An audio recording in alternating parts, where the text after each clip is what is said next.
It's Wellness Wednesday, and I normally do that little jingle singing, but I'm not today because yesterday was a holiday in Ontario. It was Simcoe Day. The day before that, my pharmacy is one of those places that is closed on Sunday, and I didn't phone in my allergy medicine renewal on time on Saturday. So I have been without allergy medicine for 2 days. I'm getting it tomorrow, finally. Okay. So yeah, we are being careful about how much we tax that area. And that does tie into the theme today, which is the physical health, mental health connection. And again, if you like this sort of content, these videos don't get as many views as my other ones, but I get messages all the time saying they've helped people and they've shown them to their friends and family and stuff like that, and they find it helpful. So help support this channel, become a monthly patron, patreon.com/Leanna K. So exercise is where we're going to start. And a lot of people are like, yeah, I know. I've been active all my life, but I had 2 points where that couldn't happen when my appendix ruptured. That was weeks of not being able to do anything. Oh my God, I ended up in the hospital, a tube down my throat. It was nasty. And then when I blew up my knee, that was over 3 years of them not being able to find out what was wrong with my damn knee. I eventually had exploratory surgery, and it was, the 2% of the knee that you can't see in an MRI. Way to defy those odds, Leanna, right? But I did feel the difference in ability to regulate mood during those periods, because right when you're in physical pain, you don't exercise, you can't sleep as well, everything just gets thrown out of whack. Now, those were physical injuries. Even with that, my body was used to moving, right? If you've been sedentary for a long period of time, that's not the case, and you need to be gentle with yourself. Don't believe those gyms that promise you like results in 12 weeks or whatever like that. It has to become a lifestyle, not a means to an end. And you can't just, hit the ground running and start with 20 to 30 minutes of cardio. You will be so miserable, and you'll shock your body, and you will hurt for days, and you won't continue with it because it feels awful. You've got to start with 2 to 5 minutes of activity a day. A lot of people like going for a walk. I like my stationary bike because I can play video games on the stationary bike, and that horrifies some trainers, and others are like, hey, if you're doing it, you're doing it. You working up a sweat? Yeah, then fine, good. I do that because I will do it. And then I supplement with stretching and yoga and core work. So like sit up, crunches, side bends, stuff like that. Core strength is really important if you are, suffering from things like back pain. Make all the jokes you want about me and back pain. It was National Boob Day yesterday, so that was pretty funny. But yeah, start slow, because you've got 2 minutes.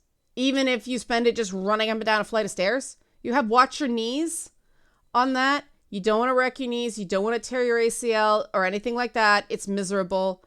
But 2 minutes, you can do something for 2 minutes. Even if it's just 2 minutes of stretching that you otherwise wouldn't do, you are still activating muscles. You are still getting up. You are still moving. Do that for a week. 4 days a week minimum. When you've managed 4 days of few minutes a day a week, your body does need rest, so don't do it every day. Stretches are okay, right? I'm talking when you work up. I learned the hard way that over-exercise is actually a really, really, really bad thing. I didn't know it was possible, but you start losing your gains if you over-exercise. So once you've got that, add another 30 seconds. And when that seems okay, add another 30 seconds. Gradually work up. You are not aiming for looking good at some event, right? This isn't beach ready body shit. This is changing your lifestyle habits permanently. That's what you're looking for with this. Exercise is really beneficial for a lot of mental health stuff. Depression, anxiety, PTSD, ADHD, so on and so forth.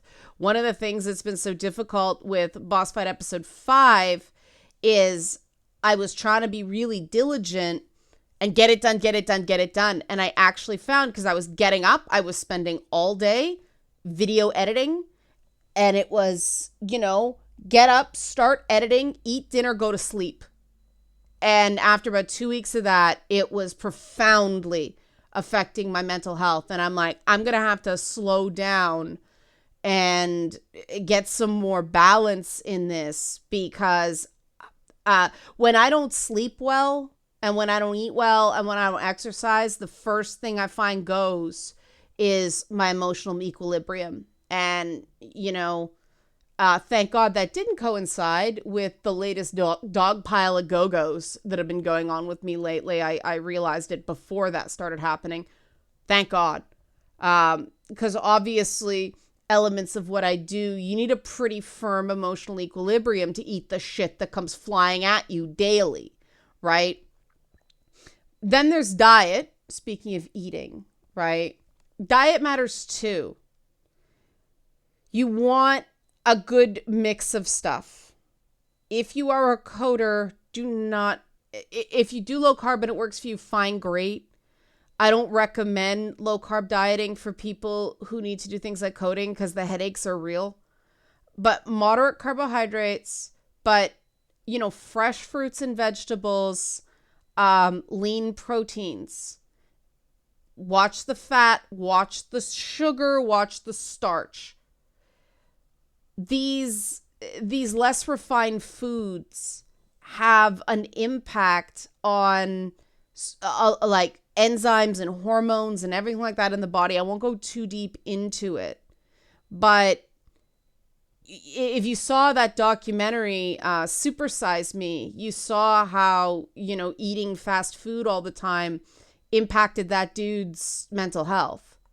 It does. You just feel crappy when you eat too much junk, right? Like every so often it's okay. But if you eat too much junk on a regular basis, it does affect your moods. Eating super healthy, again, can be a challenge for some people because of lifestyle, because they live in a food desert, so on and so forth. So again, small changes, less, in the US, they always overdo the condiments, like the salad dressing, it's swimming in salad dressing. So like ask for it on the side, only use half. At least that's less oil, right?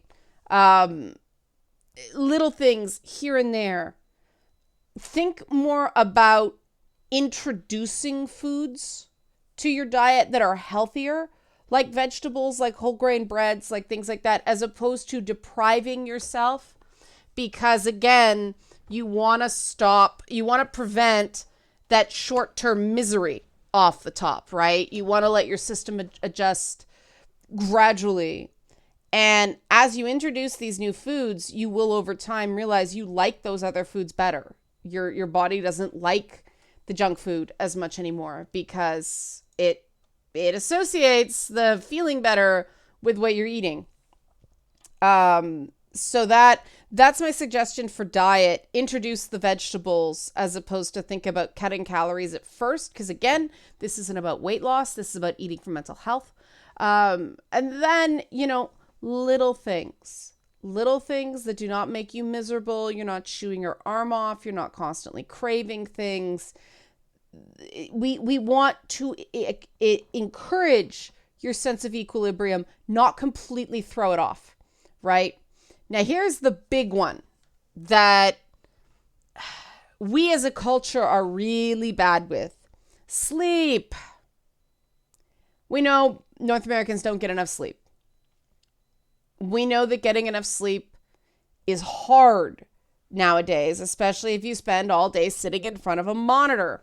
Part of the reason I have the yellow glasses is because of that. It's mainly for eye strain, but I did find sleep cycle stuff improved. Now, sleep is a real challenge for me personally because, one of the fun things about having mixed connective tissue disease, it's an autoimmune condition, but one of the fun things is it does disrupt sleep, because when your body is constantly like low level ache, you don't fall super well to sleep. And there's this sleep hygiene regimen that, doctors have me on. It's like 2 friggin' pages long of all this stuff that not supposed to do. I have 1 cup of coffee in the morning. That's all I can manage. If I have any caffeine after like 3 p.m., forget it. Not sleeping. And doing anything socially, that makes that really a challenge, because caffeinated drinks are such a part of a lot of things. And, I'll be like, I don't just want water, but the sugar. And the last mistake, I ordered an iced tea, forgetting, dumbass, it's tea. There's caffeine in that, right? Oops. My eyes were like roller shades. They would not close that night. So sleep is a real challenge for me. Exercise and better diet help with sleep. But for a lot of people, sleep is going to be the real challenge. And I do have medications for when I can't sleep. You got to be careful with those because they can be habit forming. You don't take them every night. You take them when you need them, right? Your problem could be getting to sleep. Your issue could be staying asleep. That's my issue. But either way, and I know it's like the US healthcare system, it blows. It's like $500 to see a doctor for a prescription that costs $20. Don't get me started on the US system. But, that sleep component, people think you're tough if you're pulling all-nighters. Crunches really throw off your sleep. When I had to go and check back in with my doctor, she's like, why is your sleep out of whack again? And I said, well, because I'm working this contract that doesn't respect business hours. And so they're sending me, Discord messages until 11, 12 o'clock at night. And then I'm supposed to be up and working again. And I just, I said I'll be up till 3 a.m. trying to get this thing ready that was dropped on me last minute. And then and she says, okay, if it's that, can't help you. The only thing you can do is medication. And companies demand this, and it's not right. And, you can be proactive, but in my experience, they go, okay, yeah, you're right. And then, it'll be messages until 8 o'clock at night, and then 9 o'clock at night. And then it's back to them sending you messages at 2 or 3 o'clock in the morning, because they're not sleeping in their basket cases. And they think if you really care about this project, everyone will be a bunch of crazy people. And that is part of the reason, at least, on the TV side of my career, there was so much cocaine addiction, because you can stay up and up and up, right? With cocaine, but cocaine is terrible for you. But people, it's just short term. Someone is on your ass. It's a ton of stress. They gaslight you into this. You just don't care about the project as much, and you end up running yourself down. And it takes months to recover from a crunch cycle. The best bit of advice a friend of mine gave me about coming out of crunch, he's in dev too, is don't make any decisions about your next steps for 2 weeks. And he wasn't kidding. Like a week and a half after the crunch stopped, like after that contract was finished, boom, I all of a sudden just felt like garbage. It took that long for the stress, the stress concoction that your body produces during times like that to turn off enough for me to feel the damage I had done to myself. And, if you are under a lot of stress, if you feel a lot of anxiety regularly, if you don't sleep well, that crash is going to be very real, and it may last for a while. That's the really insidious thing about improving your mental health. There are certain things where you will feel worse before you feel better, because you're unpacking all this stuff you've just been like coping with and coasting for so long. When you finally stop and start taking care of yourself, you're basically giving your system permission to feel all those things you were trying not to feel. And it feels shitty.